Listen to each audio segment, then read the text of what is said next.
இன்றைக்கு குடும்ப உறவுகள் மிகவும் பாராட்டக்கூடிய அளவில் இல்லை.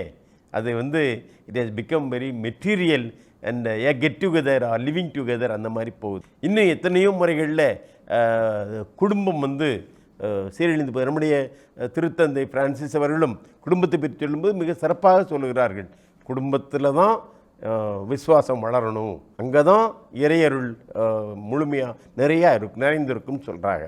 அதனால திருக்குடும்பத்தில் காணக்கூடிய பண்புகள் அவங்களுடைய வாழ்க்கை நிகழ்ச்சியிலிருந்து நம்ம படுத்தோம்னா, கடவுளின் சித்தத்துக்கு பணிந்து வாழ்ந்தார்கள், வறுமையிலும் செம்மையாக வாழ்ந்தார்கள், பிரமாணிக்கமாக வாழ்ந்தாங்க, நம்பிக்கையோட, தியாகத்தோட, நீதி, நேர்மை, உண்மையோட, துணிவு, அன்பு, மன தூய்மை, இறை நம்பிக்கை, கீழ்ப்படிதல், சமாதானம், சமத்துவம், இத்தனை நற்பண்புகளும் அங்கே இருந்தது தேவமாதாவும் சூசேப்பரும் வாழ்ந்த வாழ்க்கையில்.